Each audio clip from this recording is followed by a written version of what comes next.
Welcome to We Know Marketing, We Promise, podcast where strategy meets conversation. We're Naoma and Kelsey, two agency owners who live and breathe branding and marketing.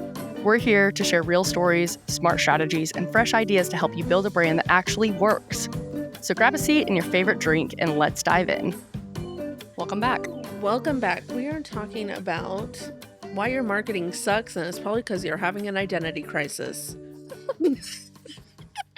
We're talking about the symptoms that you're seeing on your marketing, and then we're going to the root, which is the identity crisis. Yeah. Sincerely, a brand strategist, identity designer who is coming out of the identity crisis.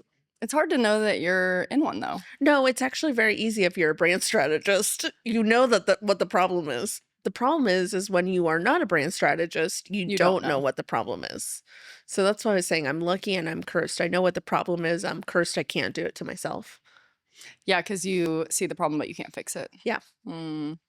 So let's see if the reason why your marketing is sucking is because you're having a bit of an identity crisis. Yeah. Okay. I think some of the easiest ways to know that is, I'm obviously looking at social media feeds every day, all day, and I can pinpoint it pretty quickly. It's like, oh, they're not following a strategy. They don't know who they are. They don't know what they do. They don't know how to talk to their audience.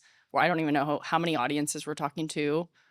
I mean, those are some of the things that I look at when I'm auditing an account. I'm like, I think we just spoke to 9 million people. Yeah. But really nobody.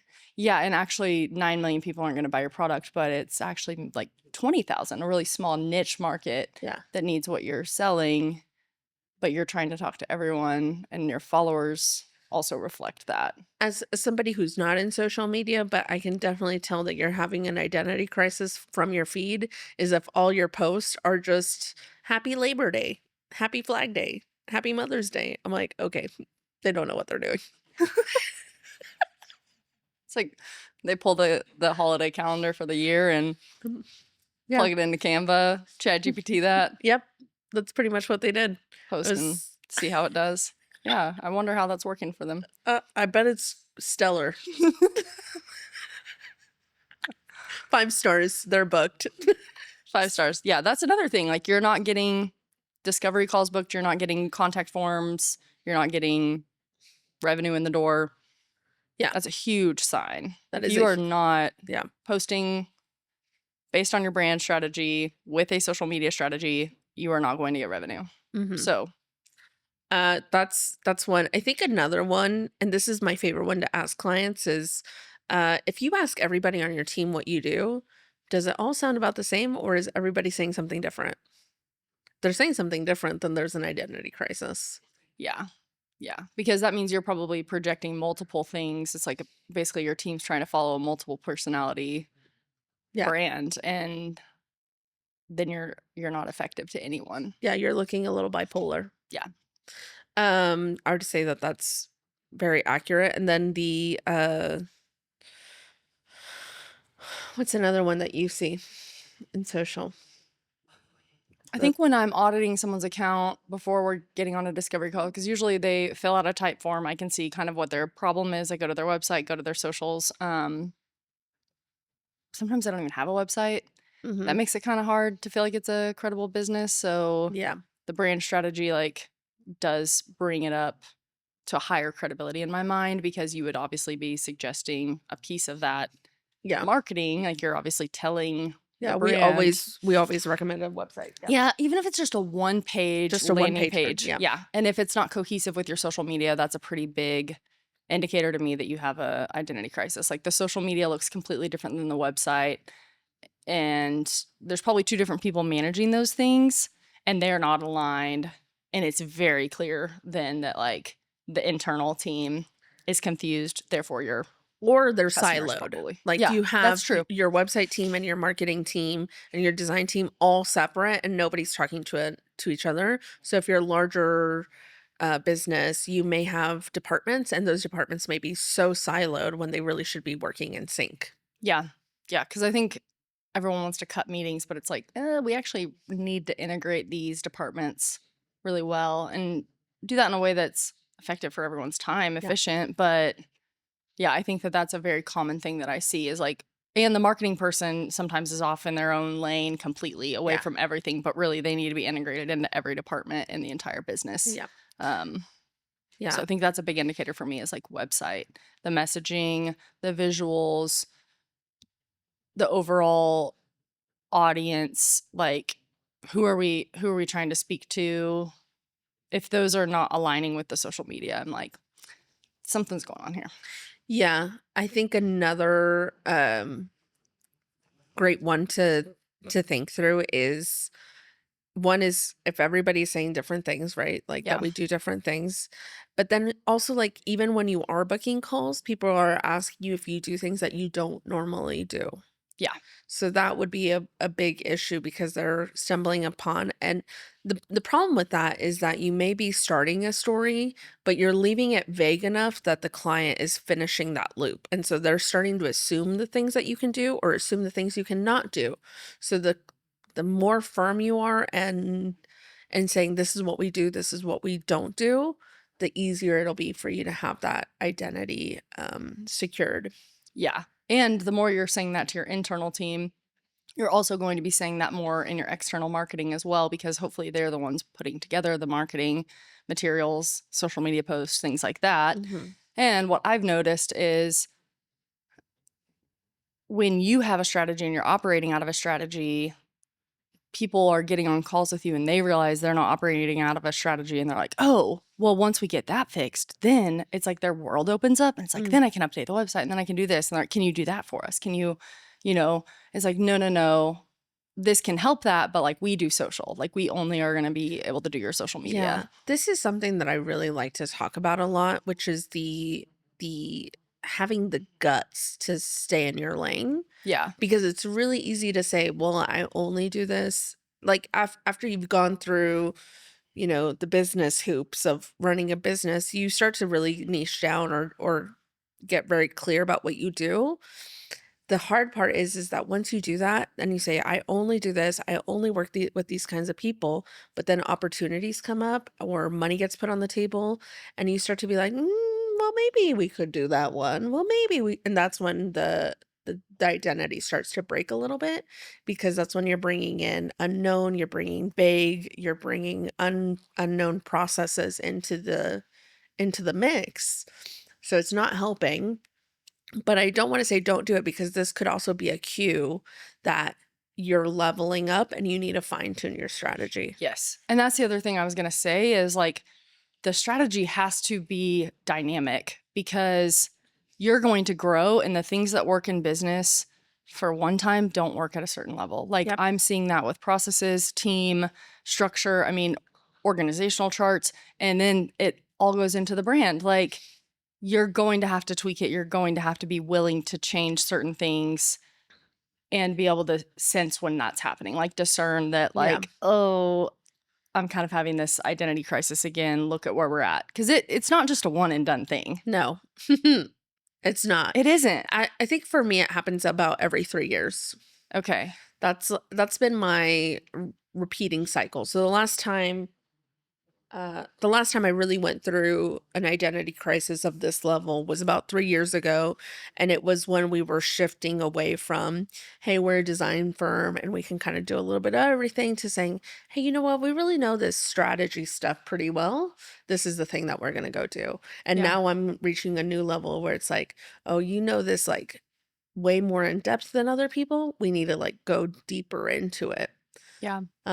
So that's it usually is spurring every 3 years for me. This could be different for everybody. Yeah. That's very true. And I think it's because you're becoming more niche. Like we talked Yeah. about, like you're becoming more specialized and more specialized and more specialized over the years. And that's a really good thing. So it's Mhm. not a bad thing that you're having to do this, but yes, it takes time. It takes training your team on it.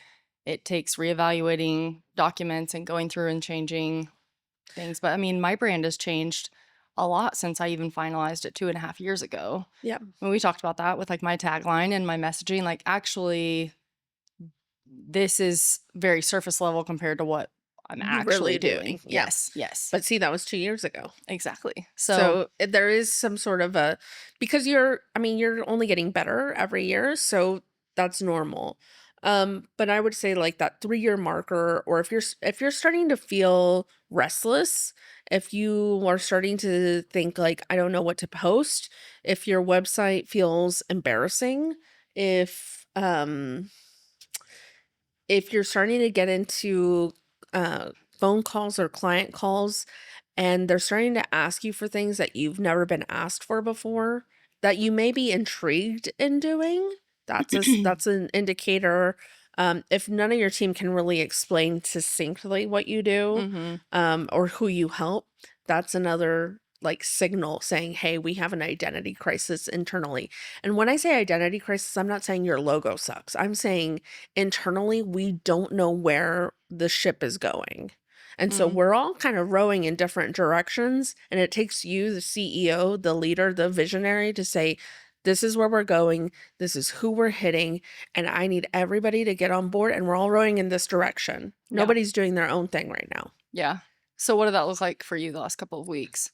The last couple of weeks has been really about me getting head down and thinking, okay, who do I want to work with? What are the types of industries? What are the type of people who I'm essentially doing what I would do in a strategy session?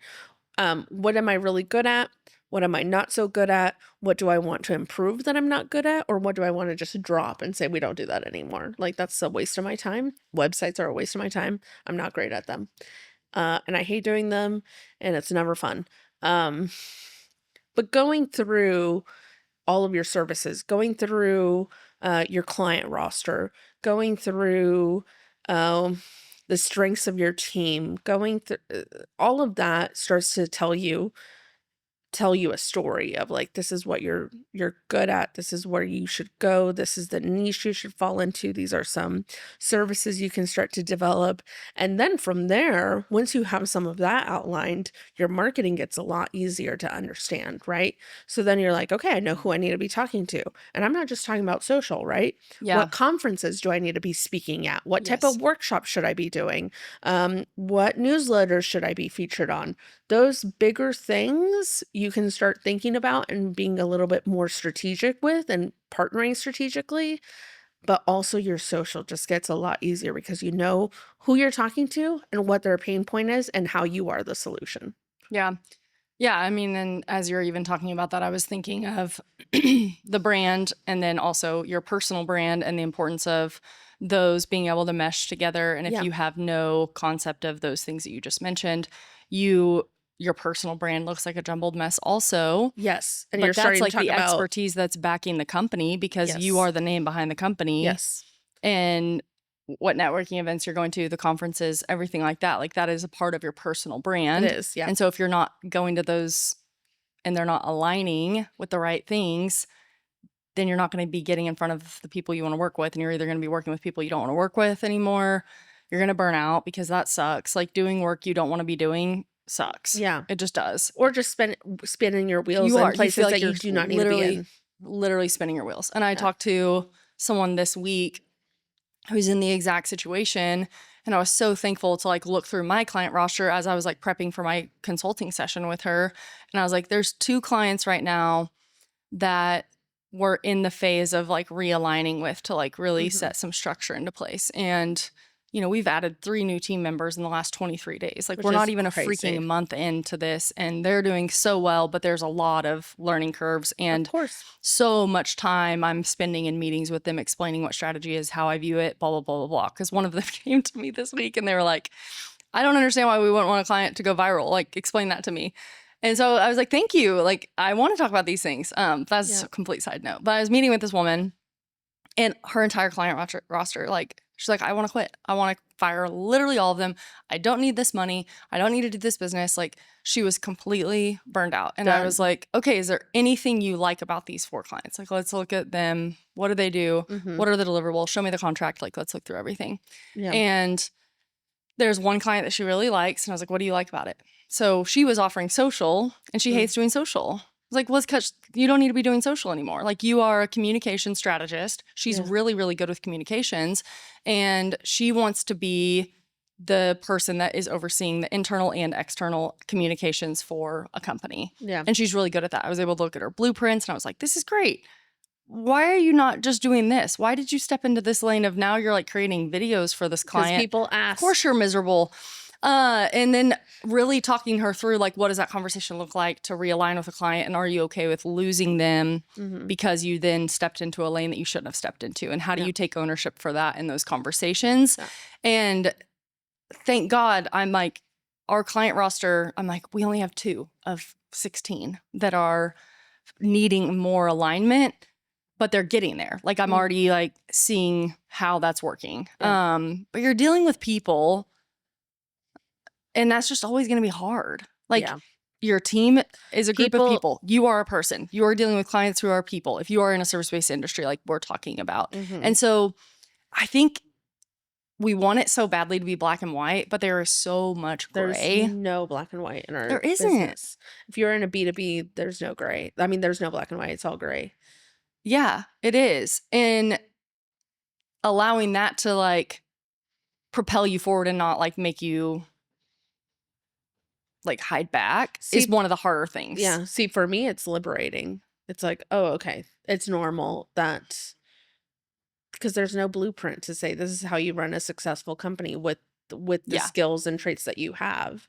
There's that doesn't exist for anybody. Like that we're all so different. So really figuring branding and identity and all of that is really about figuring out what it is that you are skilled at, what it is that makes you different from all of your 9 million competitors, what is the thing that only you can say, and then sticking to it, which is the hardest it's the hardest part. thing. It is the hardest part. And I think the best example I can think of recently of why this is important and not just saying like stick to it because it's good for your identity, but stick to it because it builds the fiercest brand loyal fans over anybody. And so I'm going to bring up Bad Bunny as the example. He Oh yeah, just this is great. he just did a whole sold out show tour, and none of them are in the United States. Uh no, sorry, in the what do the mainland, I guess. Yeah. They're all Yeah. in Puerto Rico because that is United States. But none of them are within the continental US because he is advocating for his fans. So when he goes on interviews, he speaks Spanish. They've asked him to do music in English. He refuses because he knows that his primary demographic are Puerto Ricans or Spanish speakers. So he is being so fierce and loyal to them that they in return pay it back, right? In the fierce and loyalness. But that takes guts because there could be $1 million contracts on the table of saying make an album in English or come sell out at this arena, and not saying that there's not fans there, but he is being so like line in the sand. This is what my brand is, and this is what I stand for, and this is my lane. That then people who are in that lane just cannot help but love him. Yeah. And do you think it'd be wrong if he sold out and did an album in English and like tell me, I think he would lose fans. yeah. I mean, he would lose the very He deep would loyalty that he's gotten he from would Puerto lose the Ricans. deep loyalty. He would gain other fans in the US, but they would be fair weather friends. It would not be the type of loyalty that he commands. Yeah. Yeah, and I think that drawing those lines, I think it shows your character too, Yeah, it does. that you don't care about money as much as you care about being who you are. Yeah. And that's a really hard thing because if you don't know who you are, You can be persuaded by, well, they asked me to do social, or well, they asked me to make websites, or they asked me to do this. And you're like, yeah, I'll do it. yeah, or the millions of reels and TikToks that you're watching that are influencing you on a daily basis, Yeah. that are pulling you into these directions. And all of those algorithms are biased based on what you're searching. Yeah. So think about that too. Yeah. Like, who are you? Who do you want to be? Like, And so that's why I he's think very clear it's, on that, but yeah. I don't Yes. see a lot of business owners that have that kind of clarity, and in return they don't have that kind of success. But it's because you have not taken the chance or the moment that it truly deserves. So when I walk into do branding with clients, we're always like rushing to get to like the sexy part, which is the visual identity, the logos, the pattern, what does my Pinterest board look like? Everybody's rushing to get to that point, but nobody's taking the time to fully understand. It's a lot of therapy and shadow work that you have to do. So nobody's taking the time to understand what is the thing that really does make me different? What is the thing that only I can say? How am I going to build a business that's different from Joe that built the same business? Those kinds of things, and then sticking to your guns. Yeah. Everybody wants to just rush past it or just puts out things that feel or say nice but they don't mean anything. Like when people tell me that their brand values are trust, honesty, security, I'm like, I mean, original, groundbreaking. It's that says nothing to me. It honestly gives me more pause. But if I hear people that are like, my core values are playful, candor, bold, fun, I'm like, ooh, what's that? What's this about? Right. Yeah. And when you say, my promise is this, that's different than saying, like, that's why Patagonia has done so well. Their whole promise is that they will do good by the world, like ecologically. It's not greenwash marketing, and they've lived that through. And that's why they have loyal fans over the other brands. Yeah, and they're willing to pay a premium price for a Patagonia jacket rather than It getting something at takes, but the Amazon. thing is like to get from you business owner to be like a Patagonia brand, to be like a Bad Bunny brand. And I'm not saying like you need to be a superstar, but the amount of all these little micro decisions that we never see. Did I take that client? Did I say yes to the project that I should have not said yes to? Did I collaborate with somebody that was not a good fit? Did I did I go to a conference that I should have not been? All those little micro decisions that happen behind a that don't happen in front of a camera, that Yeah. don't happen in an email, that don't happen out in the real world. Those are all slowly shifting you to or from your vision. Yep. Yep. And that's why I always talk about the runway time frame of like, we got our new brand, Stevie Social, 2.5 years ago. And I don't even know that we were really operating within that brand for the first 6 to 9, 12 months. I mean, and even in the hiring choices that I make, it's like I had to go back to the brand of like who am I and what are we wanting? Who is Stevie? Like what are we wanting this to be? What am I wanting this to be? Who am I as Kelsey, the owner of it? And does this person align with that? Yeah. Because when I did the whole brand creation and had a different team of people, some people fit it and some people didn't, and that's Yeah. okay. And that's the biggest thing is like, it's not right or wrong or good or bad. It's No. just alignment. Does this align or does this not? Because if it doesn't, it's not good for you or me. Yeah. Like, it's not just bad on my end, it's bad for both of us. Like, Yeah. for it to be good business, it has to work for both people. For Like, sure. and same Yeah. thing with branding. So it is interesting because I think people miss it, and you're breaking a pattern when you choose to like change your brand. And it's like, I'm going to niche down and I'm only going to do social media strategy, content creation, and management. We're going to have the Stevie special, and that is it. Yeah. It took me months and months of mental toil to say, no, I don't do that anymore. No, I don't do that anymore. No, I don't do that anymore. Oh, this person that I hired does not align with the brand. I can totally feel it in my gut. Let's leave them on the team though for 6 months before I let them go. Yeah. Yeah. Because it is so hard. It's so personal. Everything we're doing is so personal. You have to do the shadow work. You have to like face these things. Or what if you really are just, what if there is nothing deeper and you are just on the surface? Then there's a problem. Like you need to go do that work. But I will say, if you're like, I don't see what the problem is, I can be surface level. This is not this big Yeah, deal this for is so me. dramatic. Yeah, this is so dramatic. The thing is like the reason why it's important is because people are building businesses at the speed of light today. Think about 30 years ago when somebody was building a business versus today. We have so much technology and so many resources to build something that if you are so surface level, there's no reason for you to compete except on price. And when you compete on price, that's the fastest way to run out of business. Yeah. Yeah, you won't last. You won't last in this market. Like that was the main thing I was thinking of. If you are not unique in any way and you're not willing to go there, I don't think you can make it.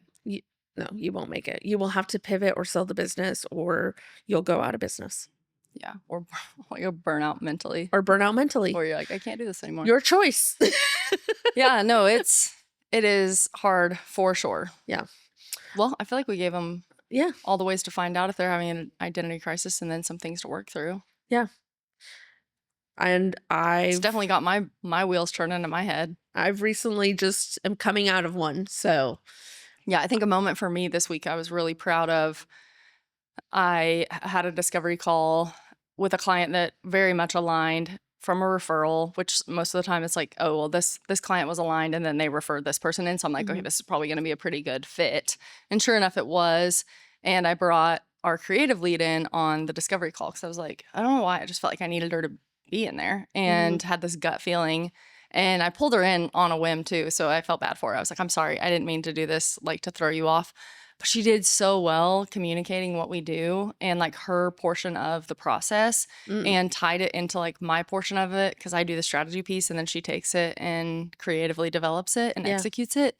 And she did such a great job explaining it on a discovery call to the client. I was like, okay, she's getting it. Yeah. And she's only been, I mean, she worked part-time for us, but now she's full-time and only been full-time for almost a month. But I was like, okay, I'm saying the right things. I'm doing the right things because this is one of those micro decisions of getting, and then I get to see the fruit of that. Yes. Even though it's been hard to be like, that doesn't align. And I have the accountability. That's the best thing for me is that accountability of the team because I'm like, if I say yes to this project, we literally don't have processes to execute it. And I know my working geniuses now and tenacity in the very last piece of that process, getting it done, getting that project done will not happen because that is not my zone of genius. Yeah. And I'm too busy. And so am I going to bring on a project that we have to create an entirely new process for? No. Absolutely not. Absolutely.